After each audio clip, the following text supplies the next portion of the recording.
मुझे तो ये समझ में नहीं आ रहा यार कि अभी आधे से ज़्यादा बच्चे जो ना किस चीज़ को लेकर डिप्रेस हो रहे हैं। क्या बात है? क्या जो 11 महीने तुमने बर्बाद करे हैं, क्या वो तुम्हारा डिसीजन नहीं था? एक बहुत सिंपल सा क्वेश्चन है। क्या वो तुम्हारा डिसीजन नहीं था? तुमने अपनी मर्जी से 11 महीने बर्बाद कर दिए। तुम्हारे सबसे पहले क्वार्टरली एग्जाम्स आए, तुमने उसमें पढ़ाई नहीं की, ठीक है, चल गया। लोग तुमसे बोलते रहे चलो यार क्वार्टरली निकल गया, हाफ ईयरली में पढ़ लेना। हाफ ईयरली आए, तुमने क्या उसमें पढ़ाई की? नहीं की। डिसीजन किसका था? तुम्हारा था। नहीं करी, ओके। हाफ ईयरली बर्बाद हुआ, प्री बोर्ड्स आए। प्री बोर्ड्स में अगेन सबने बोला कि भाई चलो इसमें पढ़ लो। मम्मी पापा ने बोला कि बेटा चलो 2 एग्जाम खराब कर लिए हैं, इसमें अच्छे से पढ़ना, दिस इज समथिंग जो कि बोर्ड से बहुत ज़्यादा लिंक्ड है, तो आप जो है ना लेकर के समझ जाओगे कि बोर्ड्स का स्टैंडर्ड क्या है। तुमने फिर भी नहीं की, तुम्हारे प्री बोर्ड्स भी बर्बाद हो गए। तो क्या ये भी तुम्हारा डिसीजन नहीं था? ये भी तुम्हारा ही डिसीजन था। तो एक चीज़ समझ लो पहली बात तो, कि भाई जितनी भी बुरी चीज़ें अभी शायद से आपके साथ में हो रही हैं ना, वो आपका खुद का एक डिसीजन था जो आपने ही लिया था, और तभी आज आप इस स्टेट में हो जहां आपको कुछ समझ में नहीं आ रहा कि आपको पढ़ाई को स्टार्ट कैसे करना है। मैं एक बहुत छोटा सा सवाल करूंगा तुमसे, एंड दैट इज कि मान लो अभी हमारी जो ना सारी चीज़ें बर्बाद हो चुकी हैं, तो अभी हमको क्या करना चाहिए? अभी तुम्हारा डिसीजन क्या होना चाहिए? 2 ऑप्शन हैं। पहला ऑप्शन ये है कि भैया मैंने जो ना क्वार्टरली में कुछ नहीं कर पाया, मैं हाफ ईयरली में भी कुछ भी नहीं कर पाया, प्री बोर्ड्स में भी कुछ नहीं हुआ, तो यार जब मैं 3 पेपर बर्बाद कर सकता हूँ, हाउ इज़ इट पॉसिबल कि मैं बोर्ड्स में कुछ कर पाऊंगा? या फिर तुम्हारा दूसरा जो डिसीजन ये होना चाहिए कि भले ही मेरी जो ना सारी चीज़ें खराब गई, मतलब मान लो जैसे तैसे क्या कंडीशन थी, क्या था कि मैंने जो ना अपने क्वार्टरलीज को ख़राब किया, या फिर उसके बाद में हाफ ईयरली को ख़राब किया, या प्री बोर्ड्स को ख़राब किया। अब अगर मेरे पास में एक चांस है कि मैं बोर्ड्स को अच्छे तरीके से निकाल सकता हूँ, और मेरे भाई तुम जो है ना अभी एक बहुत छोटी एज पे हो, एक कच्ची उम्र में हो, भले ही मैं तुमसे बहुत ज़्यादा बड़ा नहीं हूँ, लेकिन पिछले 2-2.5 साल में लाखों बच्चों के साथ में रह करके मैं इतना समझ चुका हूँ कि भाई क्या माइंडसेट होता है। बहुत सॉफ्ट सा दिमाग है तुम्हारा, और तुम शायद से जो ना बहुत जल्दी टूट भी सकते हो। इसीलिए मैं तुम्हें बस एक छोटी सी चीज़ बोलूँगा, बड़े भाई की तरह मैं तुम्हारे साथ में हूँ। जितनी मेहनत तुम करोगे, तुम्हारे लिए ये चीज़ें सारी सामने होंगी कि तुम्हारे भैया जो ना तुमसे 10 गुना ज़्यादा मेहनत कर रहे हैं, और वो चीज़ मैं करके दिखाऊंगा। तुम्हारे बोर्ड्स बचाने का जो काम है ना, वो अकेला तुम्हारा नहीं है। I am with you. बस आई जस्ट वॉन्ट कि अब जो ना लेकर के तुम दूसरा ऑप्शन चुन लो, पहले ऑप्शन को लेकर के ना बैठे रहो, क्योंकि शायद से तुम्हारे पास चौथी बार भी एक ऑप्शन आया था जब तुम्हारी डेट शीट आई, और तुम लोग हड़बड़ा गए होगे एकदम से, क्या डेट शीट आ गई, डेट शीट आ गई, तो क्या हो गया डेट शीट आ गई तो? डेट शीट हमेशा इसी समय आती है। डेट शीट हमेशा यही बताती है कि समवेयर 15 फरवरी से जो ना तुम्हारे बोर्ड एग्जाम स्टार्ट हो रहे होंगे, लेकिन तुम एकदम से फिर हड़बड़ा गए, और तुमने यही सोचा कि यार अभी तक जो ना मैं कुछ नहीं कर पाया, अब क्या ही करूँगा। बस ये गलती जो ना अब नहीं करनी है। फिर यार हम उस एक कंडीशन में होंगे ना जहाँ मैं तुम्हारी हेल्प कर पा रहा हूँ ना तुम्हारे मम्मी पापा तुम्हारी हेल्प कर पा रहे होंगे, और डीप डाउन तुम ये भी समझ जाओगे कि अब तुम भी कुछ नहीं कर सकते। अगर हमारा टारगेट भी हम वही लेकर चल रहे हैं कि 40% 50% से हमें पास होना है, तो बस एक बार जो ना, सिर्फ ये साल नहीं, ये तो 2024 है, एक बार 2023 देखो। तुम इस समय ही जो ना लेकर के कुछ लाइक मार्च अप्रैल में 10th में आए थे। जैसे ही जिस दिन 10th में आए होगे, तुम्हारे मम्मी पापा ने ये चीज़ तुमसे बोली होगी, डायरेक्ट नहीं बोली होगी, इनडायरेक्टली बोली होगी, दैट दे एक्सपेक्ट कि तुम 10th में अच्छा करो। और क्यों ना करें भाई, सारे कंफर्ट सारी चीज़ें तुमको लाइक इतने अच्छे तरीके से जो रेज किया गया है, वो किस लिए किया गया है? कि तुम लाइफ में कुछ अच्छा करो, उनको प्राउड कर सको जो तुम्हारे लिए सेल्फलेसली दिनों रात मेहनत करते हैं, तुम्हें हर एक कंफर्ट देने के लिए पूरे दिन मेहनत कर रहे होते हैं। दे आस्क फॉर समथिंग, नहीं ना? और अब अगर वो पहली बार ये चाहते हैं कि हमारा बच्चा कुछ अच्छा करे, उस अच्छे से भी जितना फ़ायदा उनका है, उससे कुछ 100 गुना ज़्यादा फ़ायदा तुम्हारा है, क्योंकि ये चीज़ जहाँ तुम अपनी अकेडमिक्स के होल्ड को जो ना बहुत ज़्यादा टाइट कर लोगे, तुम्हारी ही हेल्प कर रहा होगा।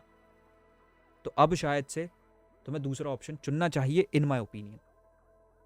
और एक यार पता, बहुत छोटी सी चीज़ है, मैं तुम्हें बताता हूँ।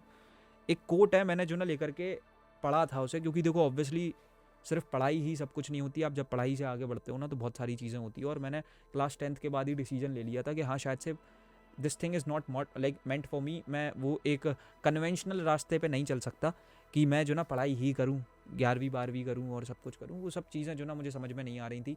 मेरा इंटरेस्ट सीधा सीधा बच्चों को गाइड करने में था, उनको पढ़ाने में था, उनकी हेल्प करने में था, तो मैंने वही चीज़ करी। और तुम्हें क्या लगता है, मैं सिर्फ अपने एग्जाम्पल को जो ना तुम्हारे सामने इसलिए पोर्ट्रे कर रहा हूँ बिकॉज आई जस्ट वॉन्ट कि तुमको वो चीज़ समझ में आए। हज़ारों अड़चने आई, सब कुछ हुआ, बहुत सारी बार जो ना लेकर के, भले ही मेरे parents were like they were very supportive. मतलब एक सेकंड को मुझे ऐसा लगने लगा था कि ये चीज़ मुझसे नहीं होगी। मेरे पेरेंट्स ये चीज़ जानते थे कि अगर हमारा लड़का इतना इतनी मेहनत कर रहा है ना किसी चीज़ के लिए, तो वो कर लेगा। और वही चीज़ मुझे जो ना कॉन्फिडेंस देती थी कि भाई मैं अंदर से जो ना लेकर के कॉन्फिडेंट नहीं हूँ, लेकिन ये बंदे, इन्होंने जो ना एक बार नहीं सोचा कि भाई हमारा लड़का जो ना एकदम ही अलग रास्ते पे जा रहा है, वो पढ़ाई लिखाई छोड़ रहा है और जो भी कर रहा है, दे वर स्टिल सपोर्टिव एंड वो कॉन्फिडेंट इनफ कि ये कुछ कर लेगा। और फिर उस दिन जो ना मुझे एक चीज़ समझ में आई, और फिर उसी दिन शायद से, क्योंकि ये एक दिन की तो बात नहीं होती, लेकिन उस फेज में जो ना मैंने एक कोट पढ़ा था, और जो आज तक जो ना मेरे दिमाग में घूमता है, यू वुडंट बिलीव, जहाँ मैं सोता हूँ ना मेरे रूम में जस्ट सामने वो चीज़ लिखी हुई है एक चिट पे। तो ऑब्वियसली डेली तो नहीं, लेकिन कभी ना कभी उस पर नज़र पड़ जाती है, and that is a winner never stops trying. ये एक बहुत बड़ी बात है अगर डीप डाउन तुम समझो तो।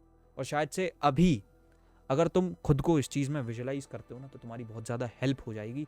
मैं इतनी ज़्यादा, इससे ज़्यादा और मैं कुछ बोल नहीं सकता, क्योंकि देखो ऑब्वियसली हर किसी के डाउन्स होते हैं।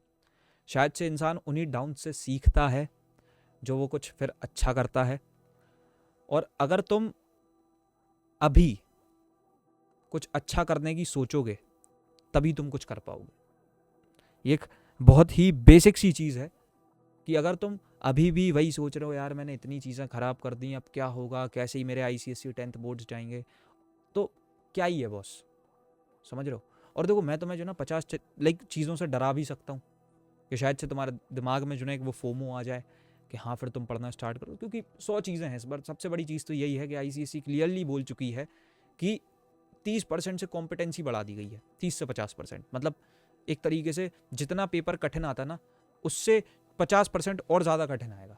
और तुम महाशय जिसने कुछ नहीं किया, मैं तुम्हें जो ना लेकर के भाई नीचा नहीं दिखाना चाहता हूँ इस वीडियो की थ्रू। मेरा एक सिंगल टारगेट यही है कि जितने भी बच्चे इस समय पे डिप्रेस्ड है ना, वो पता नहीं क्यों है, क्योंकि दे हैव स्टिल टाइम। और तुमको शायद से ये सुन के ऐसा लग रहा होगा कि भैया ये बोलना चाह रहे हैं कि हम अभी भी नहीं पढ़ा तो चल जाएगा। नहीं, मैं ये बोल रहा हूँ कि अगर तुम right at the moment when you are watching this अगर स्टार्ट कर जाते हो, तो जो तुम्हारा एक गोल है ना, जो अभी शायद से अनडिफाइंड भी है, यू डोंट नो कि तुमको कहाँ जाना है, लेकिन मैं एक छोटी सी चीज़ और बताऊंगा, कभी भी जो ना बहुत छोटा गोल मत बनाना बॉस, क्योंकि फिर शायद से तुम उसी को चेज करते रह जाओ और उसे भी अचीव नहीं कर पाओ। जब तुम एक बहुत बड़ा गोल बना लेते हो ना औकात से बाहर का, तो अगर उसके आसपास भी कहीं पहुंचते हो ना, तो वो भी एक परफेक्ट लैंडिंग होती है, क्योंकि शायद से जितना तुम कर सकते थे उससे ज़्यादा तुमने पुश पास्ट कर दिया होता है तुम्हारा लेकर के लिमिट्स को। सो इट्स माई रिक्वेस्ट, बहुत छोटी सी चीज़ कि अभी स्टार्ट करना है, सबसे इंपॉर्टेंट चीज़। स्टार्ट करते हो तो फिर जो ना बहुत ज़्यादा फ़ायदा हो रहा होगा। Otherwise if you will be still like कि भाई इतना समय बर्बाद कर दिया और कर लेता हूँ, तो बस एक चीज़ याद रखना, मैं एक सिंगल शब्द बोल रहा हूँ तुमसे, दैट इज़ रिग्रेट। और वो बहुत बेकार चीज़ है। लाइफ में सब करो, गंदे से गंदे काम करो, जितना बिगड़ सकते हो उतना बिगड़ो, लेकिन रिग्रेट ना करना पड़े ऐसा कोई काम नहीं करना, क्योंकि वो चीज़ जो ना बहुत ज़्यादा ख़राब हो जाती है, वो आपको कहीं का नहीं छोड़ती। रिग्रेट अगर करना पड़ा ना, तो तुम सोच भी नहीं सकते तुमको क्या क्या चीज़ें फेस करनी पड़ सकती है। मैं तुम्हें चाहूँ तो अभी भी डरा सकता हूँ, और वो डराने से जो ना तुम्हारा ही फ़ायदा होने वाला है एट लास्ट, क्योंकि फोमो से शायद से तुम पढ़ना स्टार्ट कर दो। बट आई जस्ट वॉन्ट कि भाई आप जो है ना खुद से प्रॉमिस करो कि आई will be consistent and I will never skip a day without studying and I will win. ये खुद को प्रॉमिस करना है, और शायद से तभी वो चीज़ पॉसिबल होगी कि तुम जो है ना अभी जो ये 70 से 80 दिन का फेज होने वाला है, जनवरी रखा हुआ है, फरवरी रखा हुआ है, मार्च आधे से ज़्यादा तुम्हारे बोर्ड्स में पूरा निकलेगा, तो ये पूरे टाइम तुम कंसिस्टेंट रहो। मैंने एक बहुत छोटी सी लाइन जो बोली है ना, आई will be consistent, I will never skip a day without studying, क्या बोला है उसमें कि एक सिंगल दिन भी ऐसा नहीं जाएगा जहाँ पर मैं ना पढ़ रहा हूँ। तो वो चीज़ बहुत ज़्यादा ज़रूरी है बॉस। शायद से अभी तुमको समझ में ना आए, लेकिन अगर तुम 20 से 25 मिनट सॉलिट्यूड में बैठ करके इसको रियलाइज़ करते हो ना और उसके बारे में सोचते हो, तुमको एक रीज़न मिल जाएगा पढ़ने का। और अगर राइट एट दिस मोमेंट तुम्हें वो मिल चुका है, तो आई जस्ट वॉन्ट कि ये चीज़ जो ना तुम मुझे बता दो, क्योंकि मैं तुम्हारे साथ हूँ। और मैं फिर बोल रहा हूँ, तुम जितनी मेहनत करोगे उससे 10 गुना ज़्यादा मेहनत कर रहा हूँ तुम्हारे लिए और तुम्हारे मम्मी पापा के लिए, उस सपने को सच में बदलने के लिए कि हाँ, एंड के 2 महीने से भी पढ़ाई स्टार्ट की थी लेकिन स्टिल 95% ले आया। और वो चीज़ सुनने में जितनी फैसिनेटिंग लगती है ना, हम उसे उतना ही हैपनिंग बनाएंगे इन रियल वर्ल्ड। ये मेरी गारंटी है तुम्हारे साथ। बट उसके लिए ये चीज़ तुम्हें बतानी पड़ेगी। बताओगे कैसे? ऑब्वियसली कमेंट सेक्शन में तुम एक छोटा सा कमेंट ड्रॉप कर देना कि हाँ भैया, I will be consistent, I will never skip a day without studying and I will win. यही सेम चीज़ इन द कमेंट्स।